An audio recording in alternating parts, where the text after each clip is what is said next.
पहली मंगन सीता मांगलिन जेहि विधि पुरवात जेहि विधि पुरवाई हो।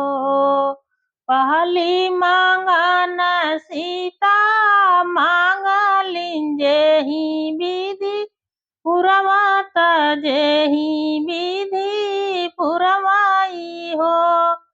मोरी सीता मांगलिन जनकपुर नैहर जनकपुर नैहर अयोध्या ससुरालय अयोध्या ससुरालय हो। दूसरी मंगन सीता मांग मंगन जेहि विधि पुरवात जेहि विधि पुरवाई हो। मोरी सीता मांगलिन दशरथ ऐसन ससुर कौशल्या ऐसन सास कौशल्या ऐसन सासु हो। तीसरा मंगन सीता मांगलिन जेहि विधि पुरवात जेहि विधि पुरवाई हो। चौथी मंगन सीता मांग देवर लक्ष्मण ऐसन देवर सुभद्रा ऐसन ननद हो।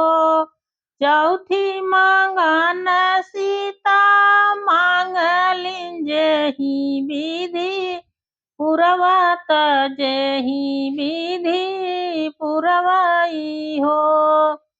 सीता मांगलिन पुरुष राम चंद्र हो। जब मांगलिन पुरुष राम चंद्र हो। पांचवी मंगन सीता मांगलिन जेहि विधि पुरवात जेहि विधि पुरवाई हो। सीता पांचवी मंगन मांग जेहि विधि पुरवात जेहि विधि पुरवाई हो। मोरी सीता मांगली रतुली पलंगियात गोदी में लालनवाई हो।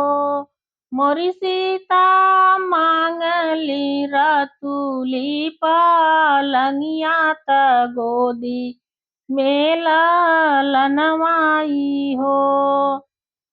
छठवीं मंगन सीता मांगलिन जेहि विधि पुरवात जेहि विधि पुरवाई हो। मोरी सीता मांगलिन सोने का मंदिरवा मंदिरवा भरल देवी मंदिरवा भरल देवी हो। मोरी सीता मांगलिन मंदिरवा मंदिरवा भरल देवी मंदिरवा भरल देवी हो। मोरी सीता मांगलिन सोने का मंदिरवा मंदिरवा भरल देवी मंदिरवा भरल देवी हो।